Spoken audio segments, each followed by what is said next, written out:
Hey guys, welcome to Red Line Talk Show. I'm here today with Iryana, and our special guest is Maksud Agadjani. What's up? He's a renowned jeweler, entrepreneur, and a media personality who has made significant impact in the luxury jewelry industry. Welcome to the show. Thank you. Welcome Thank you to for the having show. me. Thank you so much, guys. So, Max, we call it Max. Yeah, Max works. Thank you for coming to the show. I know Yeah. you're a very busy guy. It's okay. We're glad to have you. I'm we happy wanted- to be here, support you guys, and make moves. Thank you. Thank you. Appreciate it. Wanted to know a little bit about your background. Sure. I know that you're from Azerbaijan Yep. originally. Yep. And you moved here when? I moved here in '93. Okay. I moved to Rego Park in '93.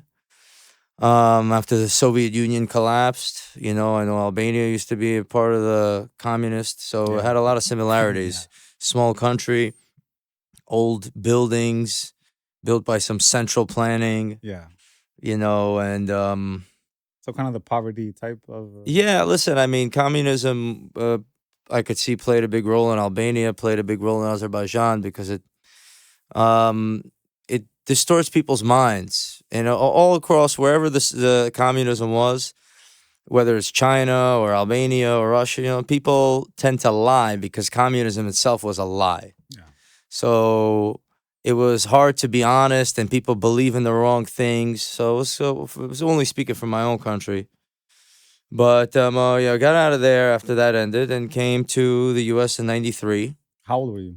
I turned 7 when I Okay, just so got fairly here. young. Yeah, I was fairly young, but I still felt the impact of being uprooted from one environment and going to another one.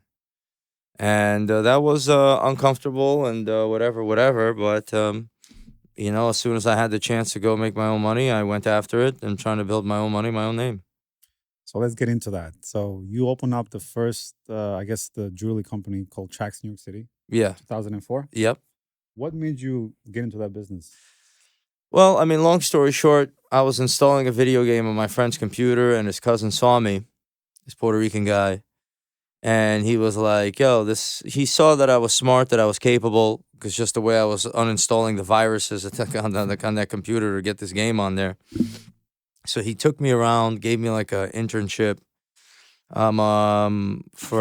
he was selling clothing from Canal Street and jewelry and watches and taking it out of state, Rhode Island, Hustler whatever. type of guy. Yeah, hustler type of guy, trying to get out of illicit business into something more or less legal or whatever. But he ripped me off. He was a short-sighted person like most people are out there. Mm. And he ripped me off on something really stupid. Definitely a lot less than what I'm worth.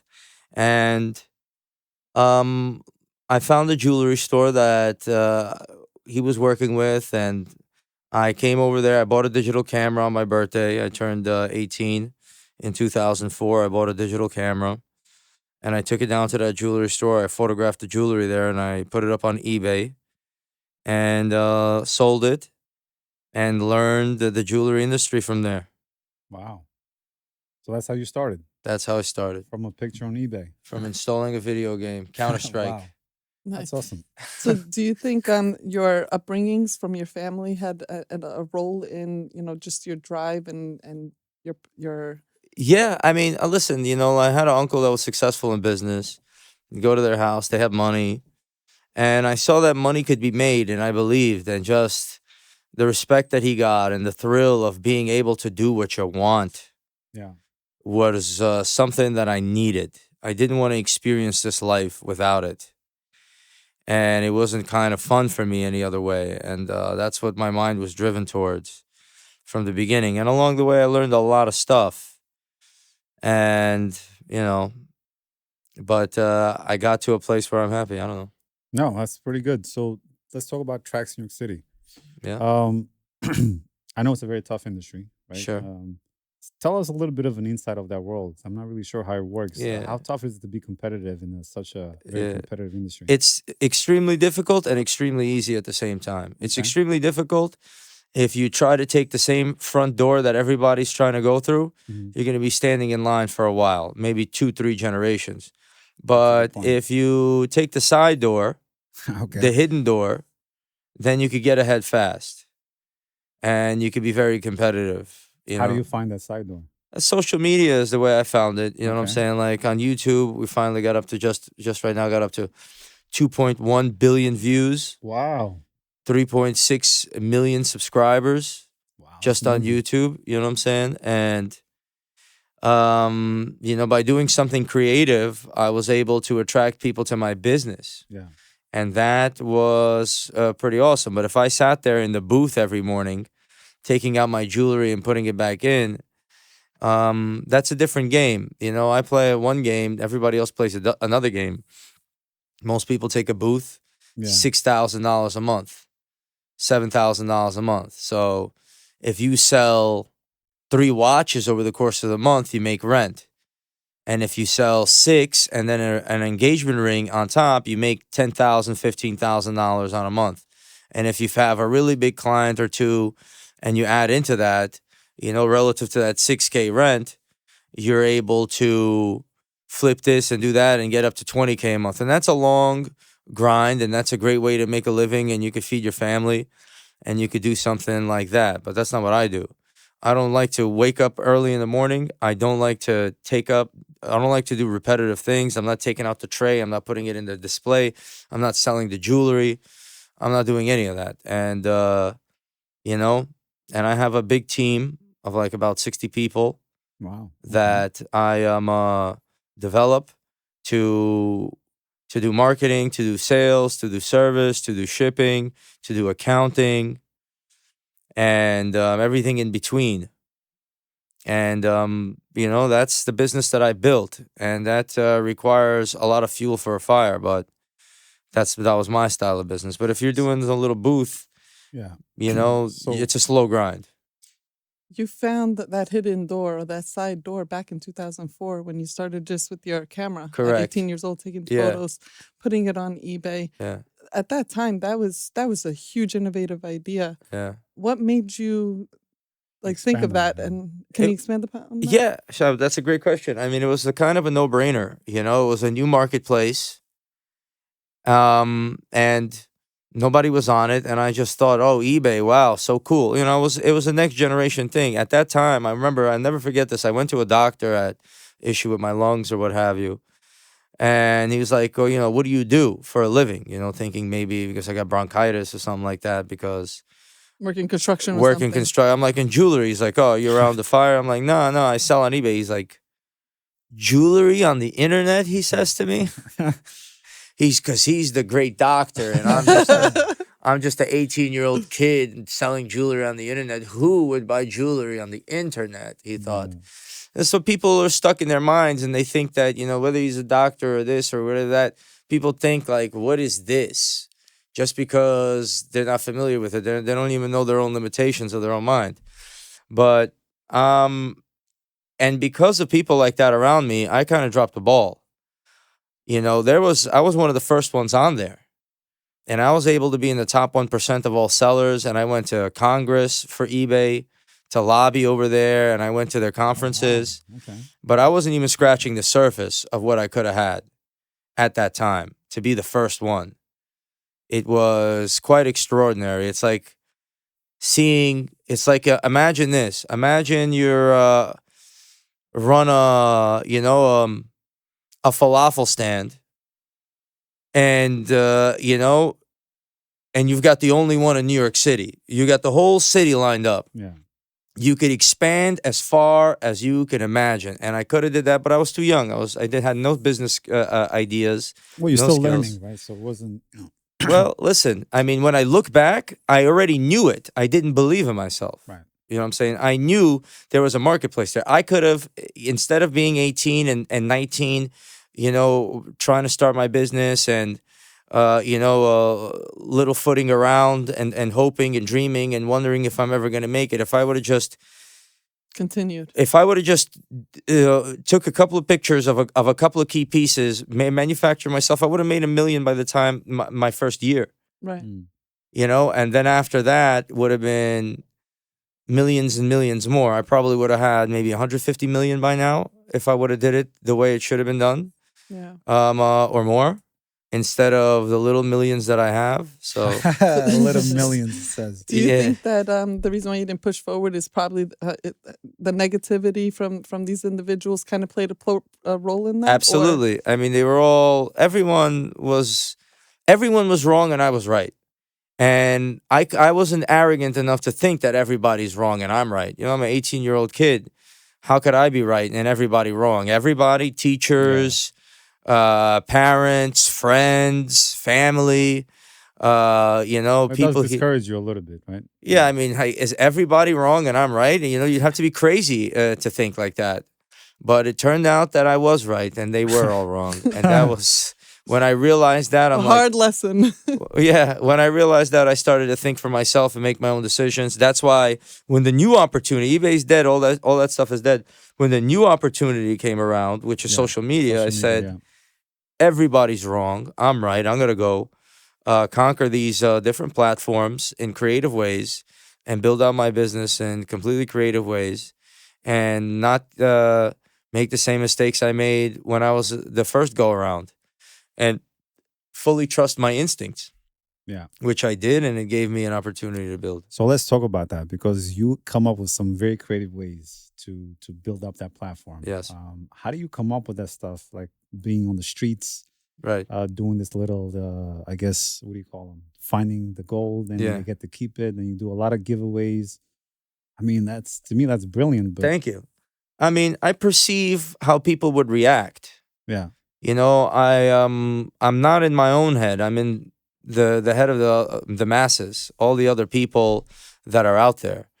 And you know, I'll think, okay, they're gonna like this. Gold in the street. Has anybody done that? No. Yeah. There's some simple rules to the game. If you're the first person to do something ever, you're gonna get some attention. And there's not a lot of firsts left, but there is a lot because you don't know what's left. No one's done it before. Like Yeah. one thing I made was I made a purple gold Jesus head. So I was the first ever wow, in the history of time to make a purple gold Jesus head. Purple gold is hard to make. You got to mix aluminum with gold.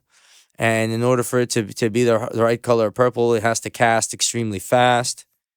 So I was experimenting with that. It came out. It was purple. And I showed that it was the first one. And people liked that type of first one. I made the first solid gold baseball.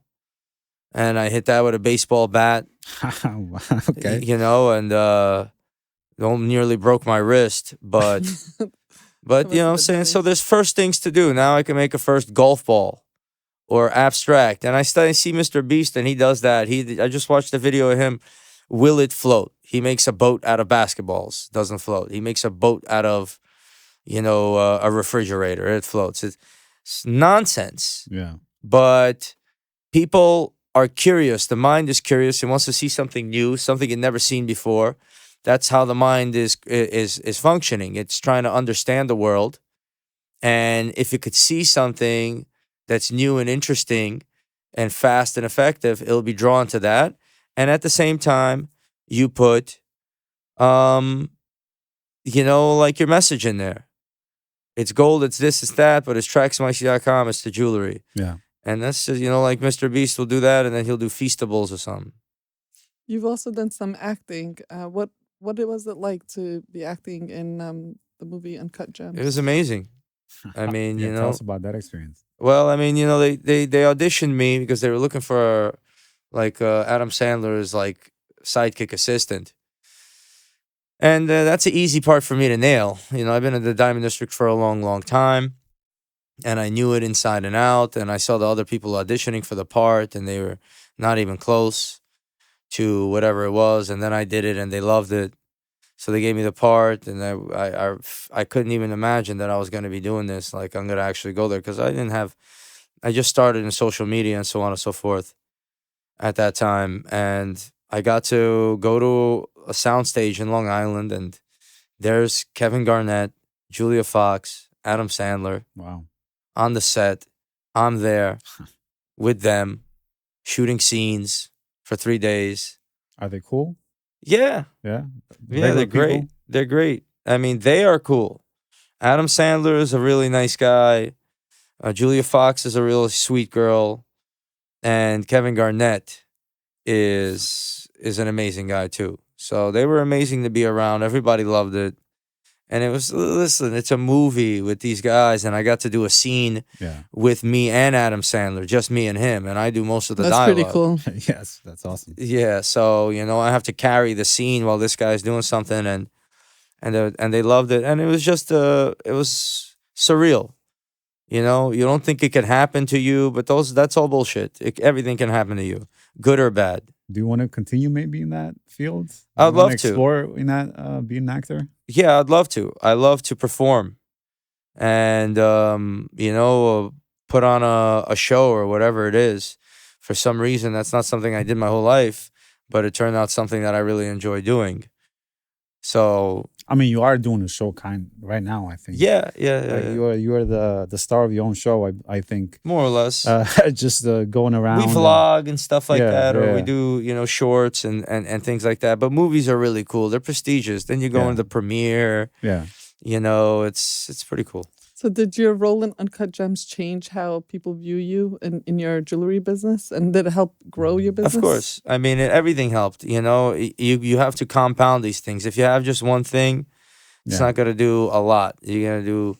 You did Adam Sandler, then you did a beef with 50 Cent, and then you'd have this, and then you're doing... Which one is that one? The beef? Not even worth talking about. Okay. I don't need to continue it. It's just whatever came up. Or you do something with Busta Rhymes or John Jones or Yeah. whatever it is. So you work with a lot of the celebrities, right? Some pretty amazing people I got a Yeah. chance to work with. Favorites is Kodak Black, Busta Rhymes, and John Jones. Very nice. Really, And I'm sure making custom pieces. yeah, custom pieces are cool. I mean, making jewelry for me is already played out for the most part. I did it for a very long time, but I like to make collections of jewelry. My thing right now is building up people and building an incredible team. Okay. So are you looking to more people management now?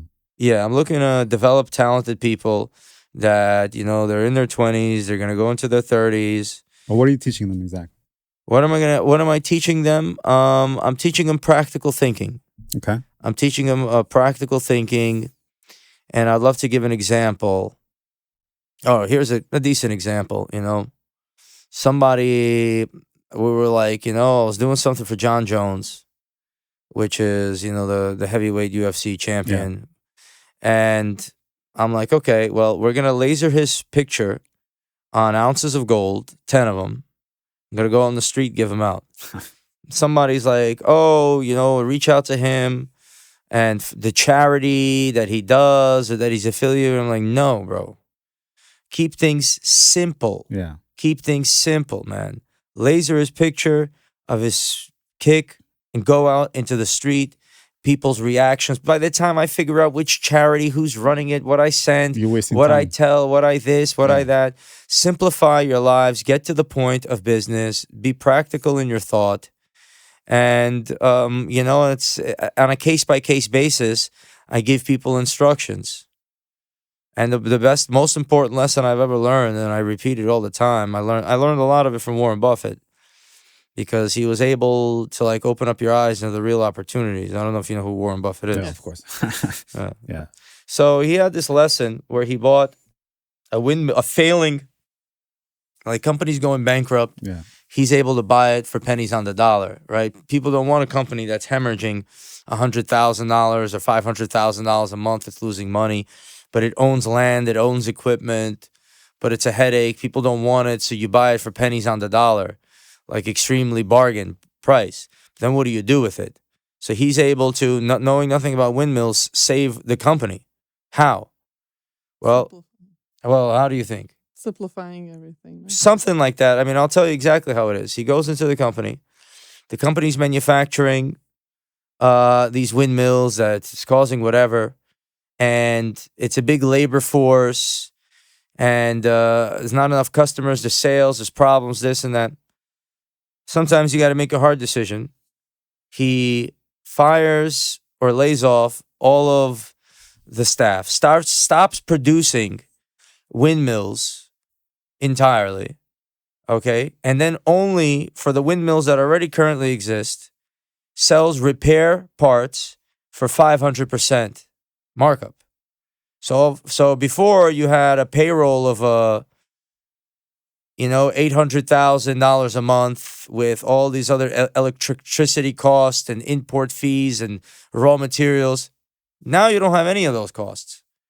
Now you own the land, you have no costs, and the people that own the windmills have to sit here and buy repair parts, and you're just banking on the repairs with a small little team when the land is already owned. Like the practicality of that type of thinking is what everybody needs to apply in their business.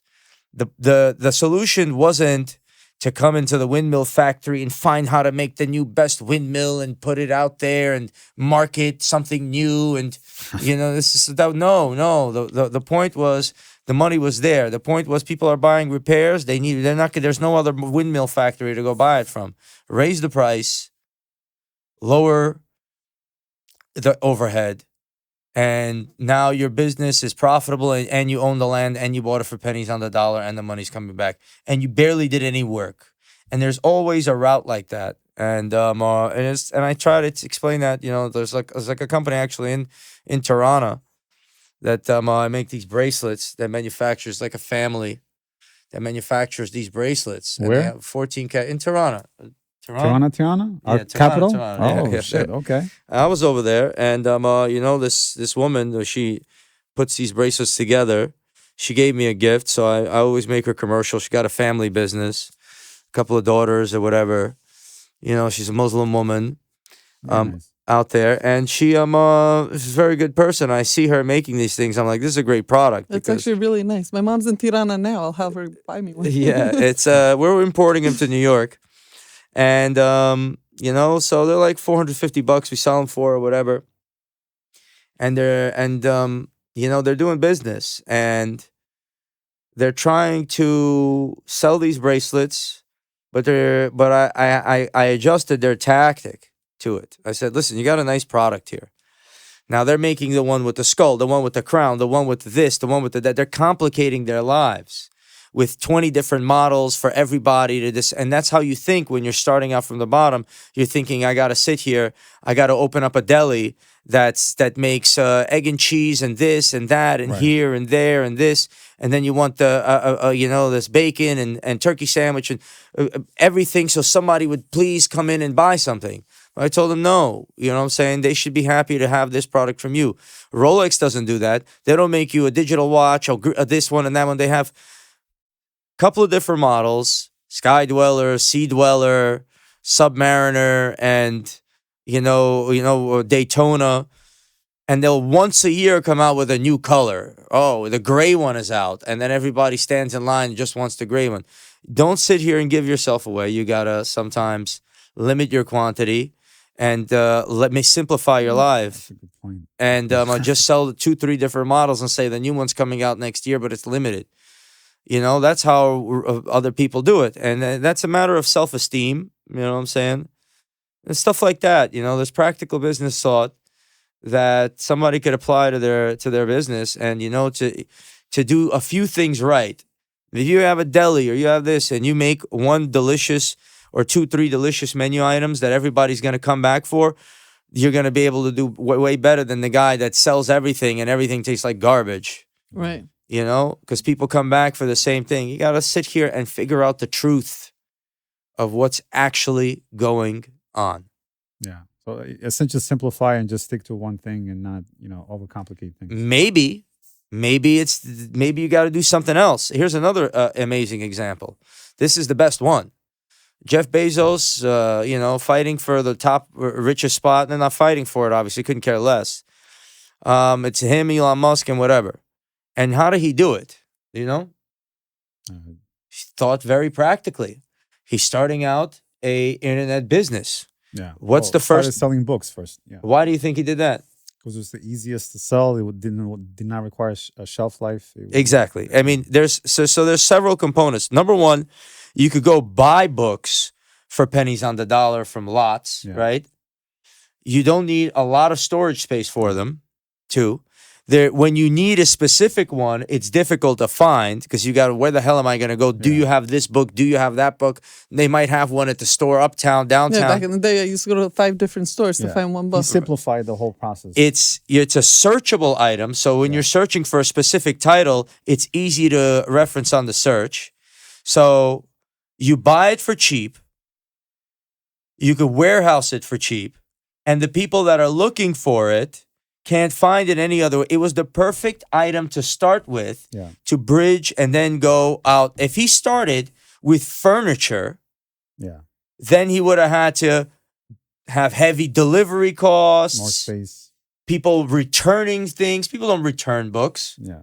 You know, they buy it and that's it. But now you got to go more space. People, this style is out of style. What am I going to do with this? This is out of stock. This came with a broken leg. You'll never get your business going that way. You have to find the practical, smart thing. He sat there and he puzzled it out using reason and logic and picked the perfect stepping stone to now expand. Now you'll get everything on there. But if he started off with the wrong thing, you know, if he would have started off with toothpaste and toiletries or whatever, then you could always go to CVS and he can't buy it for the same price and you can't do this. You can't do that either. No, the best starting was the starting point of books. It's inconvenient to buy in person. Yeah. Inconvenient to sell in person. And super convenient to buy online and super convenient to sell online. And he took the most super convenient and practical thing and started there and was able to scale super fast and go to the top because of where he started. And that's just, that should be applied to every business in every way. So I do want to bring it back a little bit to your business model. Yes. And you talked a little bit about social media and the power that has for your business. What do you see? What's the next big thing as far as, like, you mentioned eBay? That's how that was a lamp for you to say, okay, this is going to be the next thing. Now it's a social media. Yes. Where do you think the next 10 years will be? Will it be something else? It's definitely the new wave that's coming is AI. Yeah. And robotics. Okay. And that's going to have ridiculous opportunities in different industries in different ways. Sometimes your ship comes in and you're lucky, and sometimes it doesn't. Sometimes you could care less and ignore it, and sometimes you don't. So how does that apply to jewelry? I already apply it to jewelry. I use AI to generate different pictures. Okay. And I've come up with some awesome styles for jewelry that otherwise would cost me a lot, and I'm able to create different ideas, different models. But the AI is going to be the game changer, and the robotics is going to be the game changer. It could change your life completely. You have to be studying it now. All these things are waves. And a wave, if you have your surfboard ready, you could get on it and ride the wave and have fun. If you don't, the wave's going to crash on your head. You got to pick which one you want to do. The first wave was the eBay wave. I barely was able to ride that wave. I just got started. And I still lament over that, and then it took 15 years or 10 to 15 years for a new wave to come in, and they're coming in faster and faster now, which was the social media and YouTube and stuff like that wave. And I was able to position myself properly, and I'm riding that wave now.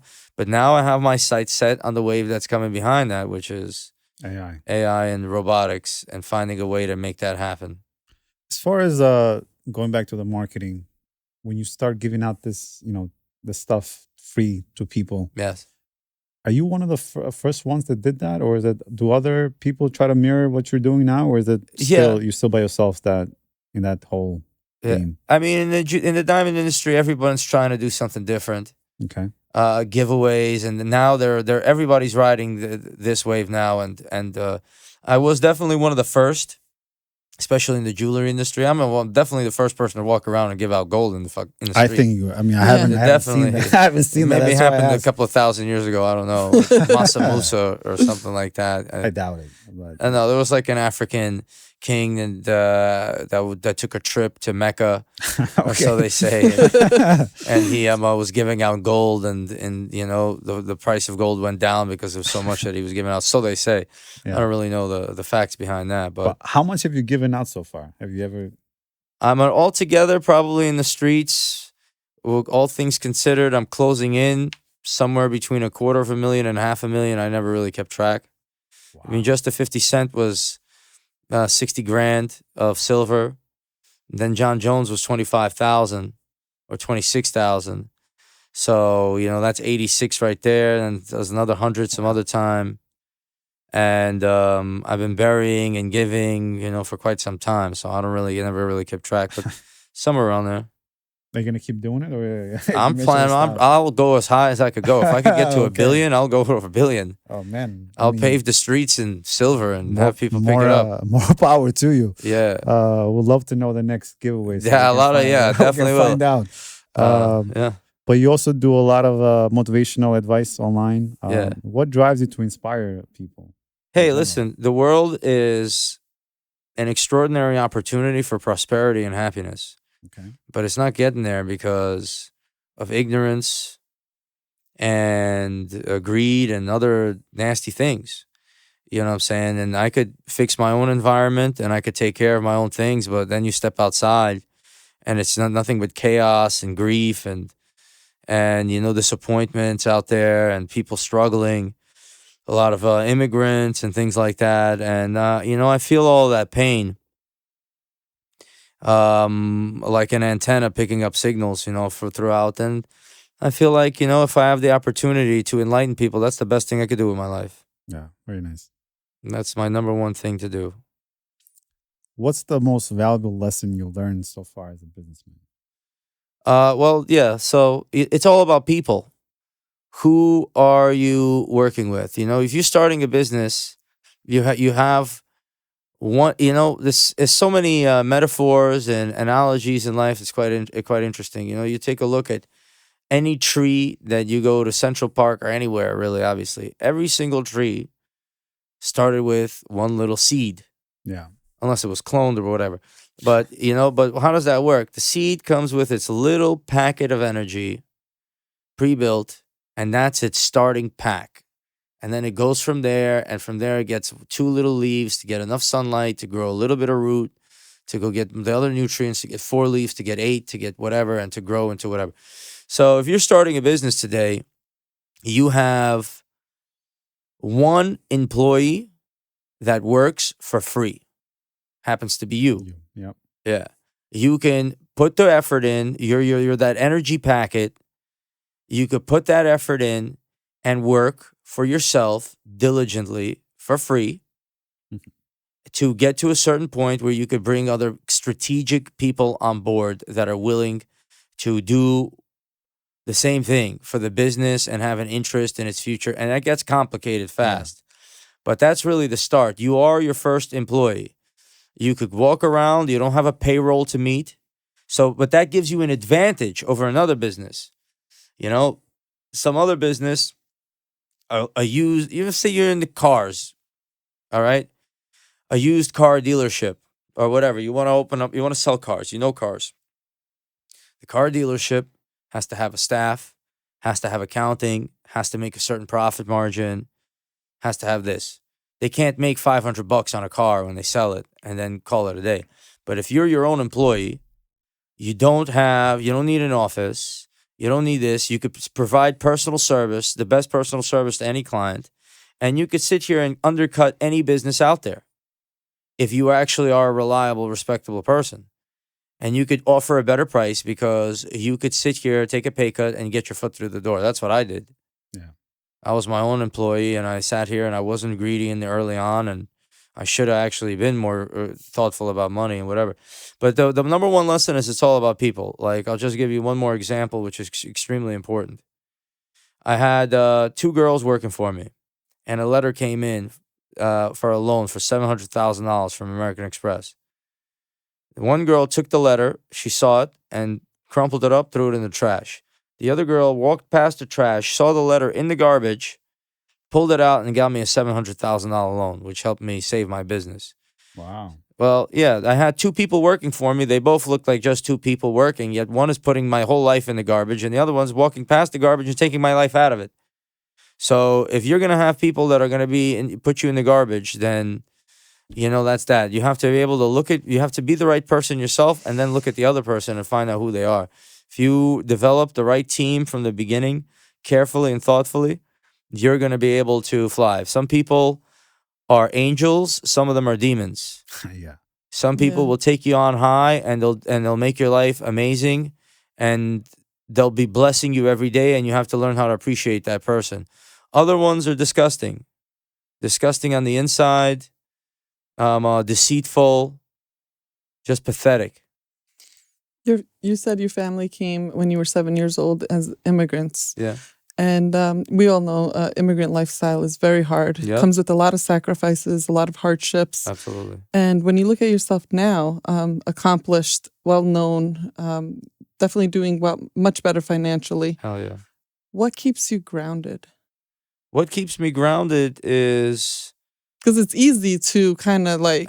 What keeps me grounded is reality. I mean, fear of God keeps you grounded. So many examples in history. You could be P. Diddy, you could be Napoleon, you could be... Relax. Yeah. Relax. Be humble, keep your head down. Be thankful, do what you can, and be in God's good grace. This is not your world, and you're nobody in it. We're just passing through time. You're contributing, you're playing your part, but be humble, and be thoughtful. You know what I'm saying? And keep in the good graces of the Lord, because you don't want to sit here and you want to walk with God. Otherwise, I don't know where you're gonna go. Just one last question for me is, how do you hope to be remembered in the jewelry industry or as a public figure? I couldn't care less how I'm remembered. Okay. You know what I'm saying? I just want to make a contribution that would give people guidance so they wouldn't have to struggle like I did with misinformation, wasting their time. And that's I want to, or whoever's out there who doesn't understand the nature of money, nature of gold and capital and printing capital and all these other things, whether you're an immigrant or you're overseas or you're going through this, you're going through that. A little bit of advice can save you so much misery, could save you so much, suffering, and the people around you and the relationships that could be lost because the struggle and it's too hard, and people turn to drugs from struggling with this shit, or people, like all sorts of horrible things happen just because there's no love in the world, essentially. So, I want to contribute on that end. Can you share any upcoming projects or goals you're excited about? Like right now, we just knocked out John Jones, not a little way. We did that. So I've got another project I can't really talk about just yet. Okay. We're doing something with Lunchly, which is, this Logan and Mr. Beast. They're making the Lunchables kind of company because they know what they're doing over there. Okay. Yeah, all for right. sure. So, we're working with them. We got a couple of cool things coming. But basically, all I got to do to secure what I got to secure is continue to make videos that a lot of people see. Yeah. So I have to really study what's next, what ideas I could come up with that's creative. I don't stress it out like I used to. I just chill out because I've been on the grind for 20 years, and the opportunities, I used to be anxious about what am I going to do next, but the opportunity presents itself. It shows the right up. timing. Yeah. You just have to have, like you mentioned earlier, God, have patience, belief in God, open your eyes to see the path, and right, and have the courage to take it. Yeah, that's exactly it, and that's easy to say, and sometimes this, and to have that faith and to do all that, it sometimes could be daunting, or you could have a lot of questions. I mean, and I've been everywhere. I've been to the edge. I've been to the bottom of the pool, the bottom of the pit. And, I'm grateful for all of it because it gave me insight. So now I have to deploy everything I've learned. Well, thank you so much, you so Max, much. for being with You're us, welcome. sharing your story and Yes. giving us a lot of good tips. Right. Keep giving. Don't stop giving. Thank you. And we wish you much success. Thank you so much, and congrats. Best of luck with you guys and your podcast. I think Thank it's you so Albanian much. Independence Day, no? Yes, Coming up. it's coming up. Coming up. Yeah. Coming up. Well, congrats. You Thank know a you lot so about much. Albanians. Yeah, I mean, I went to school with a lot of Albanian people, and then I went to Tirana. I went to Saranda, or whatever you call it. Okay. To That's nice. What the did you castles, think? the What did you think? schmazzles. What did you think about Albania? I thought it was a great country, you know, in the sense that I saw the parallels. You know, communism left its mark on the country. Yeah. But it has beautiful beaches. It has a lot of potential. It has Yeah. good people. So it has to get going in life like a lot of other places. And for a small country, Like other startups. yeah, I mean, you know, for a small country, it's at a severe disadvantage. It has a future, and the people are good. And Well, we have that's the it. people, and we are very passionate people. So I see. we have big dreams. Well, I'm all for it. Thank you. Thank Thank you you so for being much. here.